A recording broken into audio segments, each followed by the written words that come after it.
Olá, meus queridos! Vamos hoje para a nossa terceira aula do nossa série de mensagens sobre integridade apesar de tudo. Né? Hoje vamos para a terceira aula, né? O tempo está passando, amado, o tempo está voando, a gente precisa, né, valorizar mais nossos dias para poder a gente dar continuidade ao nosso trabalho. Por isso, né, que a gente sempre estamos aqui juntos, né? Trabalhando. Bom, hoje nós vamos para a nossa terceira aula, como nós já temos dito. É um texto, é um tema, um livro, né, que ele é muito importante para nós, que é o livro de Jó, e é um livro que retrata, né, o nosso dia a dia, a diversidade que passamos, retrata as lutas, as tribulações, e a gente precisa entender algumas coisas. E o livro de Jó, ele tende sempre a nos dar sempre uma diretriz sobre aquilo que nós estamos passando, né? O tema dessa lição 3, né, é a execução do primeiro teste. Nós falamos aí sobre a sua pessoa, que é o mais rico de todo o Oriente. Falamos ontem sobre, né, o tema, até esqueci que agora, aqui. Fala sobre a ideia, né, do primeiro teste, e hoje vamos falar sobre a execução desse primeiro teste na vida de Jó. A introdução diz o seguinte: após ter lido a respeito da permissão dada a Satanás, tudo que ele tem está em teu poder. O leitor aguarda ansioso para saber o que acontecerá com Jó. E o mais ansioso ainda para saber como Satanás irá executar esse primeiro teste. Da perspectiva da narrativa, cada teste é definido, é definitivo e único. E Satanás não sabia que uma segunda chance lhe seria concedida. Então, vamos falar sobre a execução. Né? A gente tende a entender que Satanás, na verdade, ele não sabe todas as coisas, né? Ele sabe aquilo que ele vê, igual nós. Ele não tem onisciência, ele não tem onipresença, é por isso que a gente tem que parar com essa ideia. Nossa, né? Satanás, ele comanda os seus demônios para agirem. Em alguns casos, ele vem pessoalmente, né? No caso aqui, eu acredito que sim. Vamos lá, vamos começar aqui com quem causou a destruição. Quem causou a destruição? A cena descrita nesse trecho é composta de centenas de personagens, mas somente alguns estão participando ativamente nela. São eles: o Jó, seus filhos e suas filhas e 4 de seus servos. Dentre os agentes usados para a destruição, 2 deles, Sabeus e Caldeus, poderiam ser incluídos nessa categoria, porém a narrativa preferiu não incluí-los em nenhum dos diálogos. Um personagem que está mais ativo nessa cena do que qualquer outro é o próprio Satanás. Mas de forma quase inexplicável, não encontramos uma palavra sequer a respeito, senão que ele saiu da presença do Senhor. Então, quando houve aquela reunião lá, ele apresentou, ele saiu. A Bíblia agora, a partir dali, não mais dá ideia, né? Claro que nós todos sabemos que toda a execução da obra foi orquestrada, por ele, é claro, né? Usando usando seus artifícios, como por exemplo aqui os caldeus, os sabeus, né? Os sabeus, segundo a história, era um povo de mercadores, né? Que também eram saqueadores também. Então eles aproveitaram a oportunidade para poder fazer a execução das artimanhas de Satanás ali, tá bom? Então, mas ele mesmo não aparece. Então, como hoje você não vê Satanás trabalhando, você vê os seus servos trabalhando, os demônios trabalhando, ver, né, as pessoas sendo influenciadas por esses demônios trabalhando, mas ele propriamente não, né? Com como aconteceram os ataques? Bom, aqui nós vamos descrever algumas coisas interessantes. Como que foi essa coisa toda, né? É interessante que a cena do ataque ela foi muito bem administrada por Satanás, né? Primeiro, o primeiro ataque, né? Ele de repente, né? Como podemos ver no texto aqui, vem os sabeus, atacam e levam tudo e depois matam os servos. Só que aí sempre escapa um para trazer a notícia, para ser testemunha do que aconteceu. Parece que as cenas são sempre as mesmas. Como eu falei inicialmente, Satanás não muda a sua estratégia de trabalhar. Ele é o mesmo de ontem, né? E é o mesmo de hoje também. Como Deus é o mesmo de ontem, hoje terá será eternamente. Interessante fazer essa colocação, né? Satanás também é o mesmo. Ele não muda a sua estratégia. Aí a gente vê as pessoas entrando nesse garato aí de ser influenciado por ele, e na final das contas ele não muda, né? Ele tem que ler a Bíblia, tem que estudar a palavra para poder fugir desses rolos. Então aqui começa sempre assim, né?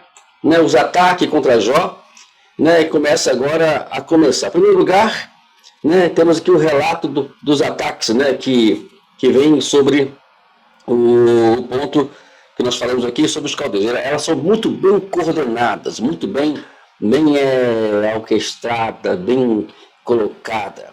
Ele vai de passo a passo, né? Primeiro passo é ele roubar tudo que tinha lá e depois matar os servos de Jó.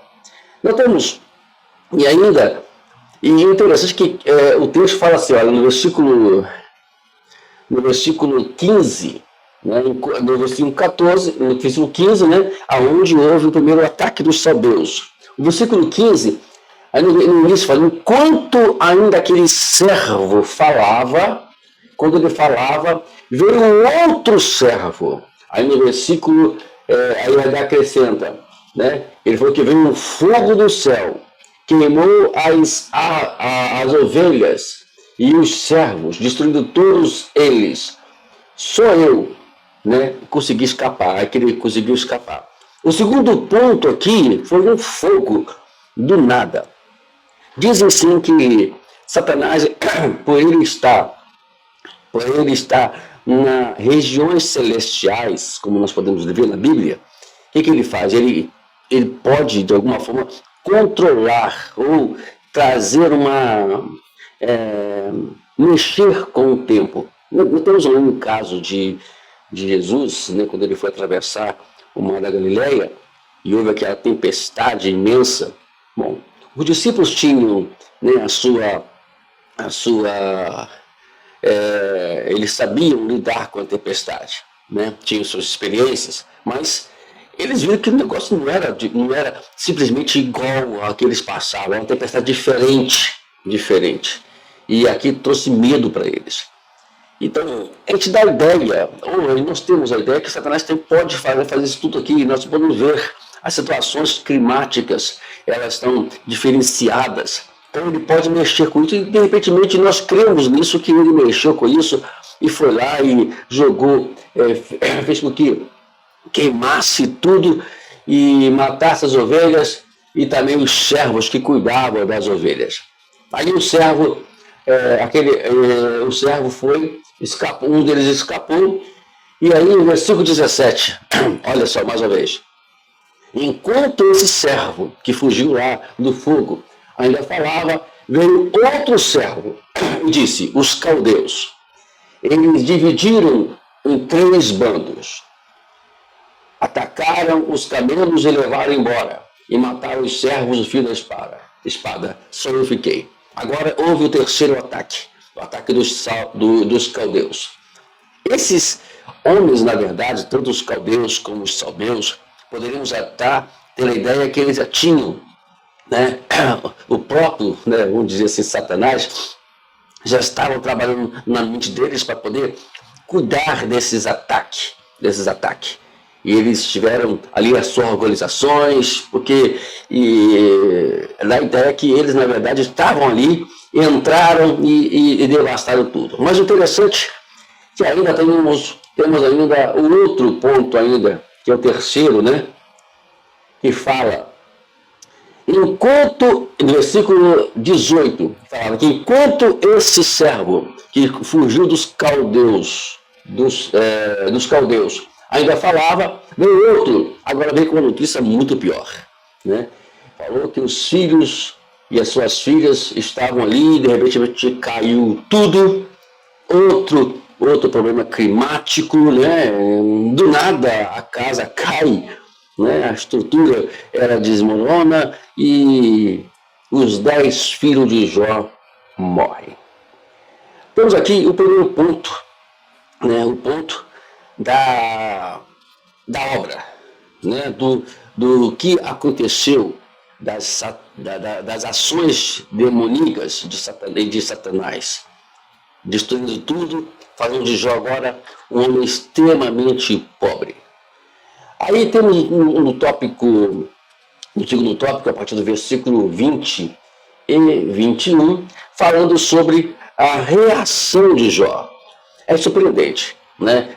A pergunta é, que reação você teria ao descobrir todas essas situações? Primeiro, roubaram terra de tudo, mataram os seus servos que guardavam suas coisas. Depois, as ovelhas e seus servos morrem. Depois, o fogo do céu cai, né, e mata as ovelhas e tal. E o terceiro, os caldeus, divide-se e rouba todos os camelos, toda a sua riqueza ali embora. Porém, no último ataque, que é o mais triste, eu creio, os seus 10 filhos morrem de uma vez só. Perde 10 filhos. Qual seria a sua reação? Mas a reação de Jó, ela é surpreendente. É surpreendente. Então Jó se levantou, versículo 20. Então Jó se levantou, rasgou o seu manto, raspou a cabeça, prostou-se em terra. Ele fez o quê? Você fazia isso? Ele adorou. Gente, é incrível que pareça que numa hora dessa alguém pensa em adorar a Deus. É uma estrutura que Jó criou, né? Por isso que a gente precisa criar estrutura. O capítulo, aquela lei de na íntriga aqui, opa, já fugi aqui. 1 Pedro, eu creio que você já conhece essa passagem, mas eu faço questão de lê-la novamente com você. Olha o que Pedro fala, capítulo 5 de 1 Pedro, versículo 8. Sejam sóbrios e vigilantes. A sobriedade é raciocínio, a sobriedade é domínio, a sobriedade é você estar ciente, né, nítido das situações que estão ao teu redor. Esse é o primeiro ponto que nós sempre temos que estar. E provavelmente Jó já tinha essa noção da sua sobriedade, tanto que ele adorou o Senhor. Vigilante é estar, precaver diante das situações adversas. Não é você, praticamente, vamos dizer assim, não é você antever o que pode acontecer. É claro que a gente puder nos prevenir de evitar que um carro bata, que aconteça isso, aconteça aquilo, é notável, é importante. Agora, há situações muito maior aqui que Deus ele quer que a gente sejam os vigilantes, que sejam os prevenidos, é justamente na área espiritual. É saber lidar quando a adversidade vir, quando os problemas surgirem. E Jó, provavelmente, se ele adorou a Deus, porque ele tinha já uma estrutura dentro dele, sabendo que a qualquer momento poderia acontecer isso com ele. Eu queria até adiantar para você uma coisa aqui interessante. Capítulo 6, verso 25, né?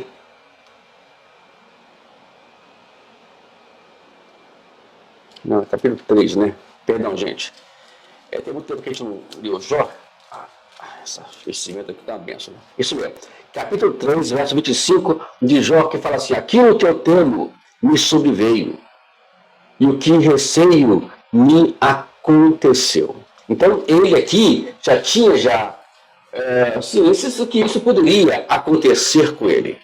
Então, na verdade, Jó já tinha uma estrutura, penso eu, para poder assegurar todos esses rojões que vieram contra ele.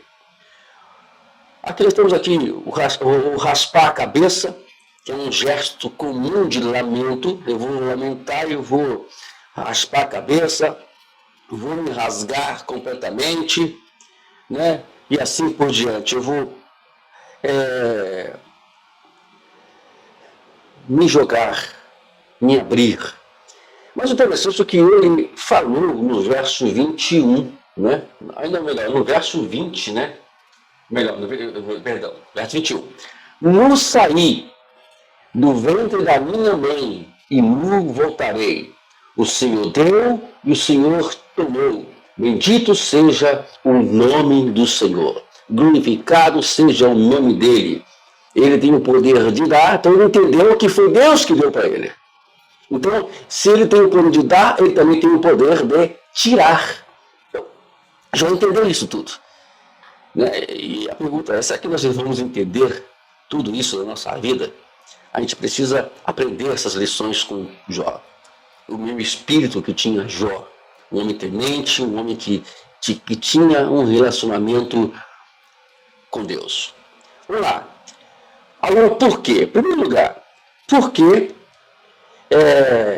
aconteceu isso tudo? Vou dizer aqui alguns pontos que são dois, né? Diz, olha, em primeiro lugar, por que o Senhor deu a Satanás o poder de afligir o seu servo, se realmente foi solicitado para que o próprio Senhor estendesse a mão? A resposta de Deus pode ter sido dada ao inimigo mais do que ele havia solicitado. Satanás queria apenas assistir a cena do novo comportamento de Jó face ao novo tratamento de Deus para com ele. Então, ali, Satanás pôde assistir Jó glorificando o nome do Senhor. Temos a segunda ainda. Por que Jó atribuiu a Deus a autoria de tudo o que aconteceu? A verdade atribuiu a Deus, né? A verdade é que ele disse que isso é um espírito de adoração, mas a sua afirmação é categórica. No mesmo Deus que deu, ele também tirou. Qual a razão dessa relação direta que ele fez entre as calamidades e seu Deus? A confusão de Jó composta de três distintas. Primeiro, porque contém o provérbio: no sair do ventre da minha mãe e voltarei. Não que ele voltasse para lá, mas é uma expressão de dizer exatamente que ele não tinha mais nada. Da mesma forma que ele veio sem nada, ele agora está novamente sem nada. Então temos a segunda aqui ainda. Deixa eu escrever aqui essa que eu grifei aqui. É possível que a declaração de Jó seja um eco de práticas antigas em outras culturas que costumavam sepultar seus mortos sem qualquer vestimenta, ao contrário do que aconteceria entre os judeus que sepultavam seus mortos com mantos. Dessa forma, a linguagem de Jó poderia ser facilmente assimilada por grandes centros culturais como o Egito Antigo, ao qual não somente sepultavam seus mortos nus, mas concebiam a morte como um retorno à divindade materna. Era uma expressão de voltei à estaca zero da vida. A segunda parte da confissão de Jó acrescenta a tese: o Senhor deu, também o Senhor deu, e o Senhor também tirou. Essa convicção não parece refletir nenhuma concepção de outras culturas, aponta para uma convicção profunda da religiosidade de Jó e a que aceita em paz a liberdade de Deus em dar e retirar no momento quando ele achar pertinente. Então, Jó achou, sabe? Ele tirou, ele faz o que ele quiser. Foi ele que me deu. A terceira parte da confissão de Jó é somatória das duas. Na matemática da teológica de Jó, o resultado final em equação seria nada menos do que um sincero ato de louvor e bênção do nome do Senhor, não um blasfemo da face do Senhor, como preveniu Satanás. Então Satanás foi quebrado ali. Jó mostrou para Satanás que ele era um adorador nato do Senhor. As coisas, os bens não tiraria a expressão de adorador de Jó. Isso é magnífico, importantíssimo. É isso que nós temos que começar a aprender hoje. Aprender a adorar ao Senhor, mesmo que as circunstâncias elas não mostram. Né? Como Paulo diz, né? Eu sei lidar com todas as situações. Ou está pobre, ou está rico, ou está com fome, ou tem abundância, sei lá. E o importante é adorar a Deus. Né? E outra coisa importante que a gente tem que aprender é que a gente tem que viver em função do sustento que Deus nos dá. Às vezes Deus ele permite algumas coisas se afastar de nós, ou outras coisas não termos ou perdermos, justamente para poder entender que a suficiência, que a provisão é só de Deus. Agora, quando aconteceu? Vamos lá. Como já foi mencionado anteriormente, todos esses acontecimentos ocorridos aconteceram quando seus filhos comiam e bebiam na casa do primogênito. Gente, parece até uma questão de coincidência, né? Mas é claro que nós não acreditamos em coincidência de hipótese alguma, né? Mas aconteceu justamente, não é aquela coisa, por que eles foram se reunir justamente naquele dia, né? Não existe essas coisas, né? O cara, ele depois estava em casa também, aí saiu de casa, bateu com o carro e morreu. Se ele ficasse em casa, ele teria morrido. Gente, é difícil nós entendermos a ação soberana de Deus, quando Deus permite as coisas acontecerem. Né? No caso aqui, foi um momento festivo, aniversário de um dos seus filhos, porque eles, segundo o que nós podemos ler aqui, eles celebravam, tinham essas práticas de celebrar seus aniversários dos seus irmãos num dia, não somente num dia, né? E assim foi, aconteceu. Mesmo naquele dia, estava na casa do caso do primogênito de Jó, e justamente aquela casa foi escolhida para poder cair e matar todos eles. Fatalidades acontecem e elas são, claro, de alguma forma criadas por Satanás, ações dos seus demônios, né? É claro, dentro de uma ressalva muito grande, permissão de Deus. Deus, quando Ele quer nos trazer algumas lições, Ele permite que Satanás tenha isso. E Jó estava agora nessas situações todas, né? Não há nenhuma indicação de que os seus filhos estivessem envolvidos em algum tipo de práticas pecaminosas que justificasse a tragédia. Pelo contrário, o motivo de todo este ocorrido não há, senão a tentativa de Satanás em arrancar do servo do Senhor uma palavra de blasfêmia. No quadro ao lado, podemos... não vou falar aqui sobre o quadro, porque eu não falei sobre o quadro, né? Se Satanás foi o autor disso tudo, ele deve ser tratado antecipadamente, deve ser trabalhado antecipadamente, ele deve ter trabalhado antecipadamente para gerar essa reação em cadeias que culminassem numa sequência de desastres em apenas um dia. Gente, entenda uma coisa, foi num dia só, não foi uma sequência. Um dia aconteceu tudo isso, lembra? Enquanto eu falava, veio outro. Aí ele falava que aconteceu, enquanto ele falava, veio outro. Entendeu? Enquanto ele falava, veio outro. Ponto. Era tudo no mesmo dia. Cada um trouxe a notícia e se reuniram ali os 4 servos para trazer as notícias decorrentes do que aconteceu. É difícil, mas é realidade. Para terminarmos hoje, nossa conversa, né, que o assunto também foi muito bom hoje, né? Estou lendo aqui o quinto tópico, que fala na terra de Uz. Os relatos nesse parágrafo aconteceram na terra de Uz, onde Jó morava com sua família. Outro aspecto da localização de Jó tem a ver com a sua postura. Ele se encontrava nesse momento assentado nas cinzas. Essa localização apresentada até o fim do livro, no capítulo 42, verso 10. A relevância dessa informação se deve o fato de seus amigos cobrarem dele diversas vezes uma postura de arrependimento. Ora, o que mais poderia ser feito para externar sua atitude de contrição e humilhação diante de Deus? Assim permaneceu durante todo o tempo. Então a gente vai, a partir da semana que vem, vamos começar a falar algumas coisinhas, né? E temos ainda segundo ataque, né?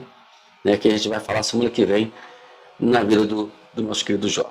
Bom, querido, hoje a lição foi bem fértil, bem produtiva, e que nós possamos continuar aprendendo com esse livro magnífico, o livro de Jó. Estamos ainda terminando aí hoje a terceira lição das 48, ainda falta 45 ainda de semanas para dar uma sequência a esse livro magnífico. Deus te abençoe.